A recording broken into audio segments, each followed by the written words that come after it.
Assalamualaikum warahmatullahi wabarakatuh. Hai semua, perkenalkan namaku Sidkia Malahayati Mumtazia, NIM 230302600062. Saya mahasiswi Pendidikan Bahasa Arab di UIN Wali Songo, Semarang. Nah, pada video kali ini saya akan membahas tentang salah satu kajian psikolinguistik, yaitu hubungan antara bahasa, emosi, dan kognisi. Nah, sebelum ke pembahasan, pernahkah kalian merasa senang, sedih, atau marah? Dan cara berbicara kita itu berubah. Misalnya nih, ada seseorang yang sedang bahagia. Mereka akan lebih mudah mengungkapkan kata-kata positif. Nah, sedangkan seseorang yang sedang kecewa, sedih, itu terkadang sulit menemukan kata yang tepat untuk mengungkapkan perasaannya. Fenomena tersebut menunjukkan bahwa bahasa itu tidak hanya berkaitan dengan kemampuan berpikir saja, tetapi dipengaruhi oleh kondisi emosional seseorang. Lalu bagaimana hubungan antara bahasa, emosi, dan kognisi menurut kajian psikolinguistik? Yuk kita bahas. Oke, yang pertama kita akan membahas tentang psikolinguistik. Psikolinguistik merupakan ilmu yang mempelajari hubungan antara proses psikologis dan bahasa manusia. Nah, menurut Abdul Chair dalam buku Psikolinguistik Kajian Teoretik, yaitu psikolinguistik mengkaji bagaimana manusia memperoleh bahasa, memahami bahasa, dan menghasilkan bahasa melalui proses mental dalam otak.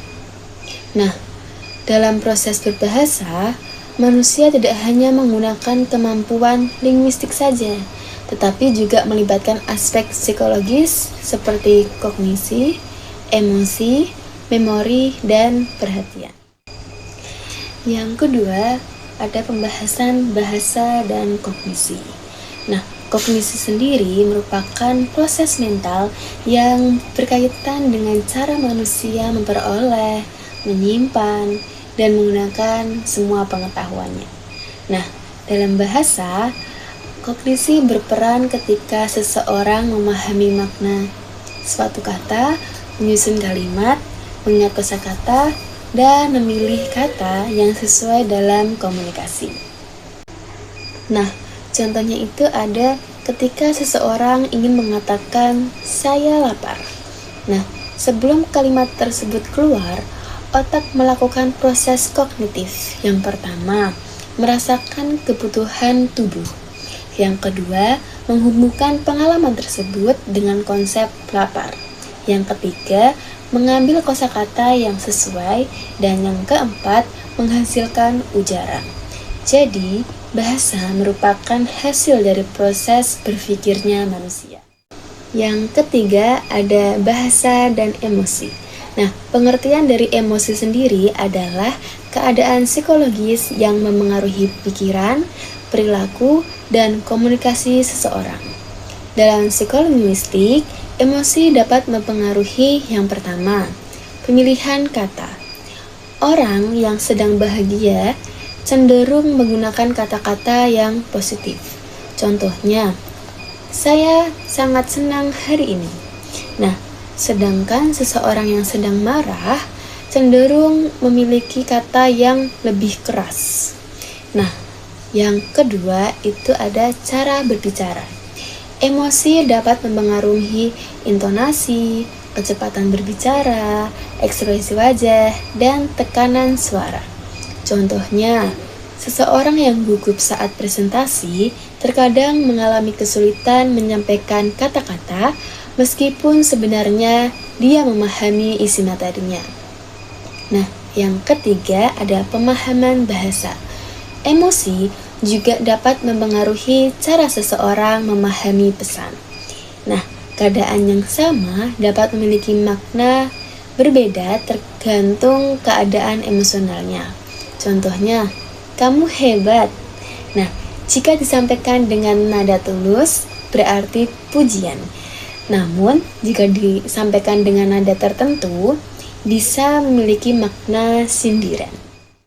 Selanjutnya pembahasan yang keempat, ada hubungan bahasa, emosi, dan kognisi. Ketiga aspek ini saling berhubungan. Yang pertama itu ada kognisi. Kognisi berfungsi untuk mengolah informasi.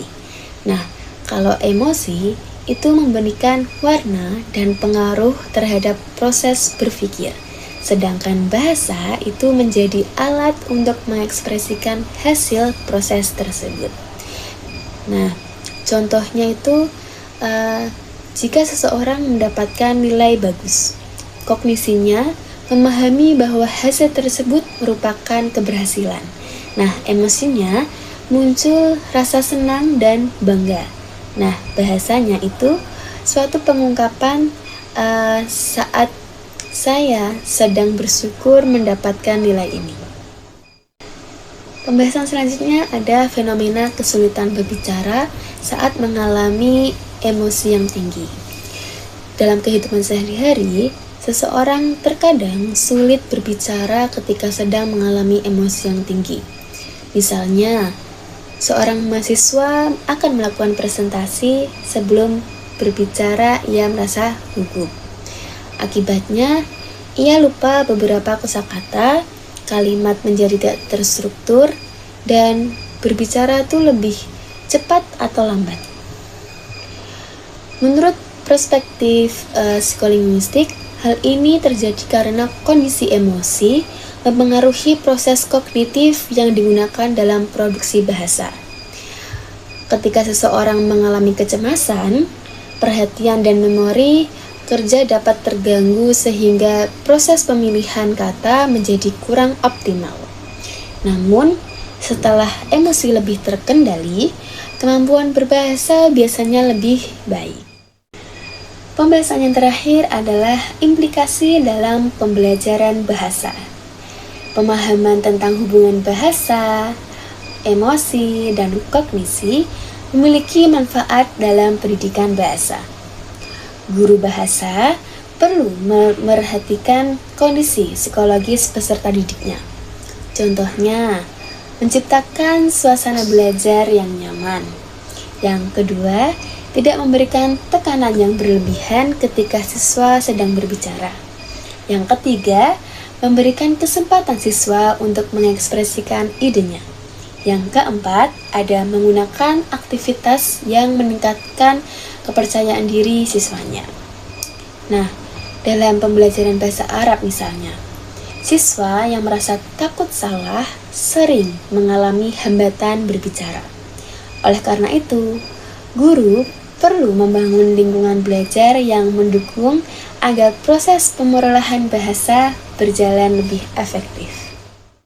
Nah, di sini ada beberapa pertanyaan. Pertanyaan yang pertama, mengapa teori ini penting? Jawabannya adalah teori bahasa, emosi, dan kognisi sangatlah penting karena menjelaskan bahwa kemampuan berbahasa tidak hanya dipengaruhi oleh pengetahuan bahasa saja, tetapi juga oleh proses berpikir dan kondisi emosional seseorang. Nah, pertanyaan yang kedua ada apa manfaatnya bagi pendidikan? Nah, teori ini membantu guru untuk memahami kondisi psikologis siswanya sehingga dapat menciptakan pembelajaran yang nyaman, efektif, dan sesuai dengan kebutuhan peserta didik. Dan yang ketiga, apa manfaatnya bagi pembelajaran bahasa? Teori ini membantu meningkatkan kemampuan berbahasa dengan memperhatikan aspek pikiran dan emosi siswa, sehingga mereka lebih percaya diri dalam menggunakan bahasa. Nah, ini yang paling terakhir, yaitu kesimpulan. Bahasa, emosi, dan kognisi merupakan 3 aspek yang saling berkaitan dengan proses komunikasi manusia. Bahasa menjadi alat untuk menyampaikan pikiran dan perasaan, sedangkan emosi dan kognisi yaitu mempengaruhi cara seseorang memahami serta menghasilkan bahasa. Oleh karena itu, memahami hubungan ketiganya itu sangat penting dalam pendidikan agar pembelajaran bahasa dapat berlangsung lebih efektif dan sesuai dengan kondisi psikologis peserta didiknya. Terima kasih, cukup sekian dari aku. Wassalamualaikum warahmatullahi wabarakatuh. Sampai jumpa.